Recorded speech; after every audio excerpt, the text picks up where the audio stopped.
രാഷ്ട്രീയത്തിലെ വരാനിരിക്കുന്ന നിയമസഭാ തെരഞ്ഞെടുപ്പിന്റെ ചൂട് ബേപ്പൂർ മണ്ഡലത്തിൽ ഇപ്പോൾ തന്നെ പ്രകടമായി തുടങ്ങിയിരിക്കുകയാണ്.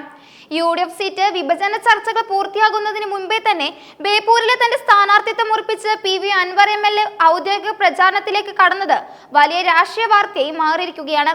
ഇന്ന് പുലർച്ചെ തന്നെ ചാലിയം ഫിഷ് ലാൻഡിംഗ് സെന്ററിലെത്തിയ അൻവർ മത്സ്യത്തൊഴിലാളികൾ ഉൾപ്പെടെയുള്ള വോട്ടർമാരെ കണ്ട് വോട്ട് അഭ്യർത്ഥിച്ചു. UDF നേതൃത്വത്തിൽ നിന്ന് ബേപ്പൂർ സീറ്റിന്റെ കാര്യത്തിൽ തനിക്ക് കൃത്യമായ ഉറപ്പ് ലഭിച്ചുവെന്ന ആത്മവിശ്വാസത്തിലാണ് അദ്ദേഹം മണ്ഡലത്തിൽ കളം നിറയുന്നത്. KPCC president Sunny Joseph PV അൻവറിന്റെ സ്ഥാനാർത്ഥിത്വം സ്വീകരിച്ചതായാണ് റിപ്പോർട്ടുകൾ. സംസ്ഥാന തലത്തിൽ തന്നെ UDF-ൽ ഇത്ര നേരത്തെ പ്രചാരണം ആരംഭിച്ച ആദ്യ സ്ഥാനാർത്ഥിയായി അൻവർ മാറിയിരിക്കുകയാണ്. ബേപ്പൂർ മണ്ഡലത്തിന്റെ ഹൃദയമായ ചാലിയം ബേപ്പൂർ തീരമേഖലകളിൽ മത്സ്യത്തൊഴിലാളി വോട്ടുകൾ അതിനിർണായകമാണ്. ഈ വോട്ടർമാരെ നേരിട്ട് കണ്ടവരുടെ പ്രശ്നങ്ങൾ കേൾക്കാനാണ് അദ്ദേഹം അതിരാവിലെ തന്നെ ഫിഷ് ലാൻഡിംഗ് സെന്ററിൽ എത്തിയത്. അടിസ്ഥാന സൗകര്യങ്ങളുടെ അഭാവത്തിൽ ശ്വാസം മുട്ടുന്ന ചാലിയം ഫിഷ് ലാൻഡിംഗ് സെന്ററിന്റെ ശോചനാവസ്ഥ പരിഹരിക്കുമെന്ന് അൻവർ വോട്ടർമാർക്ക് ഉറപ്പു നൽകി.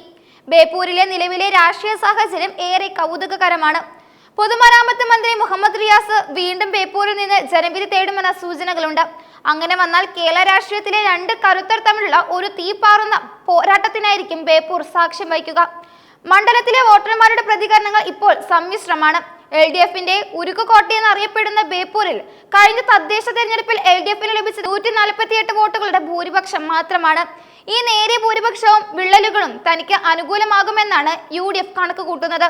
മുഖ്യമന്ത്രിയുടെ കുടുംബത്തോടുള്ള തന്റെ പോരാട്ടം ബേപ്പൂരിൽ തുടരുമെന്നും മരുമോനിസത്തിനെതിരായ യുദ്ധമാണ് ഇതെന്ന് അൻവർ മണ്ഡലത്തിലെ വോട്ടർമാരോട് തുറന്നു പറയുകയും ചെയ്യുന്നുണ്ട്.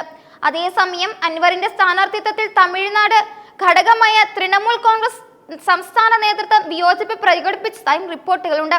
എന്നാൽ UDF ഘടകകക്ഷികളായ മുസ്ലിം ലീഗ് ഉൾപ്പെടെയുള്ള പാർട്ടികൾ അൻവറിന്റെ മണ്ഡലത്തിലേക്ക് സ്വാഗതം ചെയ്തിട്ടുണ്ട്.